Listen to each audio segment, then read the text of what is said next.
Rockford for Classic Rock 96.7 The Eagle. It's Double T. Special guest joining me from Trans Siberian Orchestra, the guitar player and music director, Al Pitrelli. Al, how you doing today? I'm doing great, my brother. How are you? How's everybody? How's the family? Everybody's great, man. It's great because I'm getting excited because Trans Siberian Orchestra is starting to come around, so that means Christmas just around the corner. Could you imagine that? I went school shopping with my daughter the other day, and they already got like Halloween and Christmas stuff up. It's crazy how quick this year went by. Time must fly by for you. What, this year you guys are celebrating your 20th year as a touring band? Can you imagine that?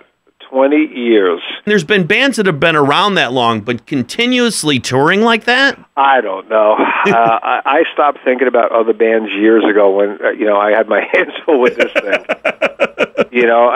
I remember, like, what it was like outside, what I was wearing the day, I met and worked with Paul O'Neill and his family for the first time. And it's literally, it seems like it was yesterday, but obviously it wasn't. It's just, it went by so fast, but we've accomplished so much over these 2 decades. And the fact that you and I are having this conversation here is, first of all, it's the year 2018. The 55 years I've been on the planet just went by in the blink of an eye. And I can't wait for the next 20 years, but at the same time, it comes up so fast. I'm trying to put the brakes on just a little bit and live in each moment as it comes. Can you go back and remember what that first tour was like with Trans Siberian Orchestra? Like it was yesterday. We had been recording since 95, okay? The first record came out in 96, okay? And for those couple of years, we were just recording. That was it, because it was this weird thing that...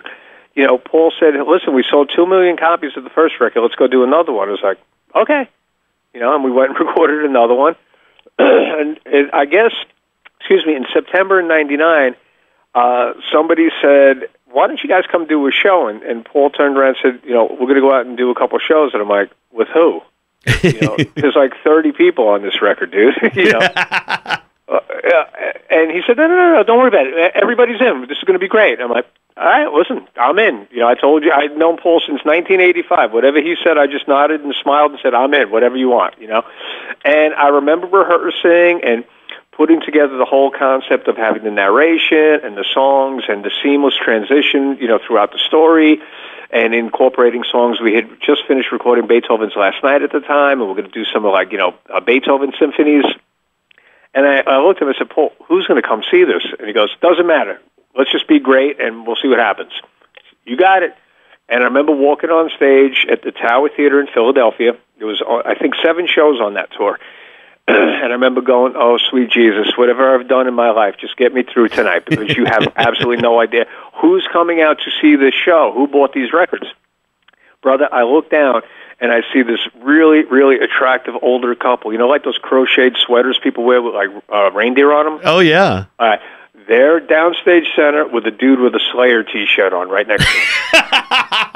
Love it. I just put my head down and I said, I don't know if they're going to throw something at us. I don't know what the heck's going to go on, but I'm going to put my head down, I'm going to play, and I'm going to enjoy the moment, because this might be the last moment.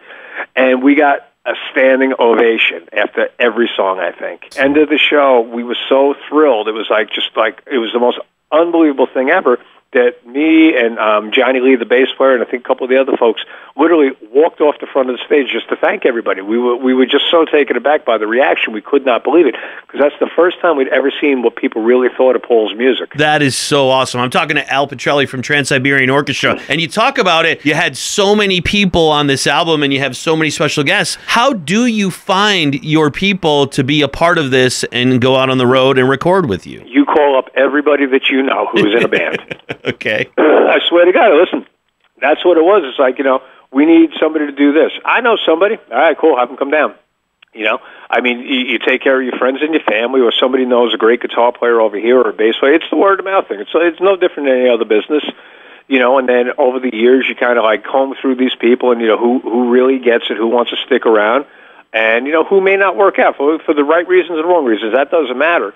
But you basically...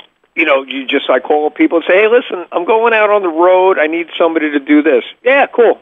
We love you guys. I love the record, dude. I'm there. And then as the years went on, people start reaching out to you saying, hey, listen, I'm available.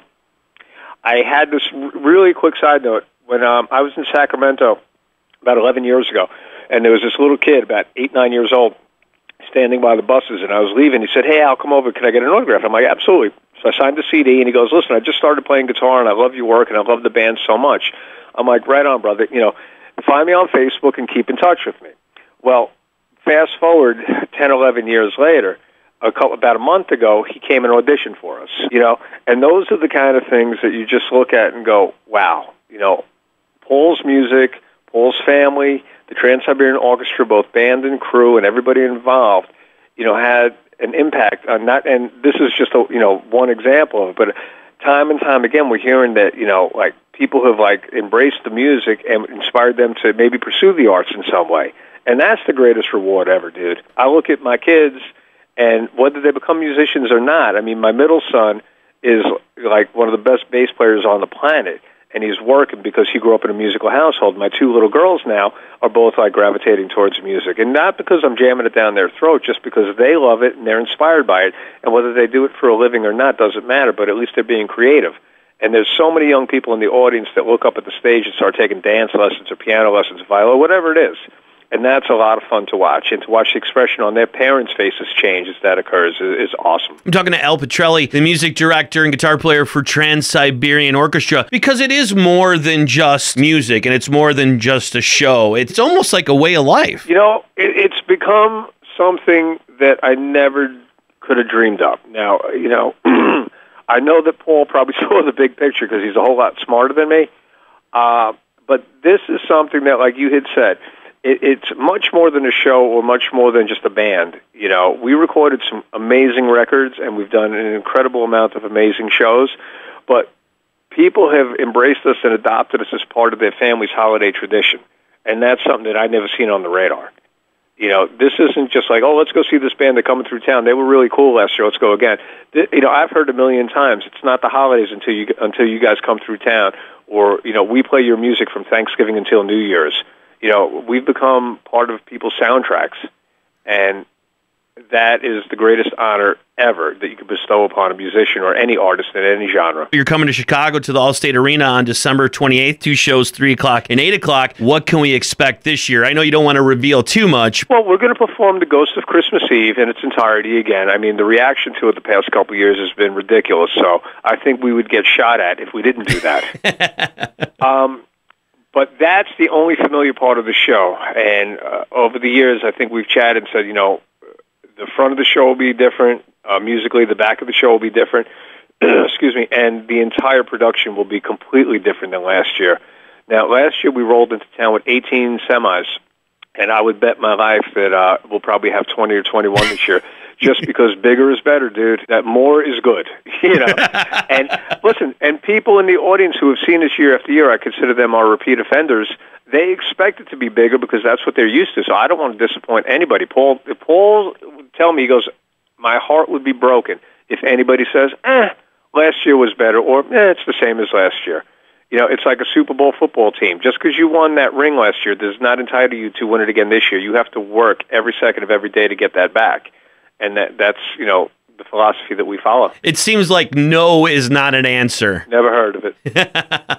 Not an answer, not an option, not even a thought, because, listen, Paul created this at his kitchen table in New York City, with pen and paper, and a lot of sweat and a lot of dreaming and a lot of work. And every aspect of it has grown up over the years, and it's going to continue to grow, His family is carrying on the legacy and the tradition, and they don't know the word no either. It's like, we're just going to go make it bigger. How? Don't worry about it. Let's just make it bigger. You'll figure it out along the way, right? We'll figure it out. And listen, it's a great work ethic because it keeps all of us on our toes at all times because we never know what to expect. We never know what's going to get thrown at us, both musically and production-wise. I mean, sonically, visually, every which way, it's just an amazing journey. And this year, the journey's continuing on, upward. Looking forward to it. Chicago Allstate Arena, December 28th. Al Pitrelli from Trans Siberian Orchestra. As always, buddy, so great to talk to you. Can't wait to see the show this year. Oh, my brother, thank you for everything. Much love to you and your family, and I can't wait to get back to Chicago. It's Rockford's home for classic rock, 96.7, The Eagle.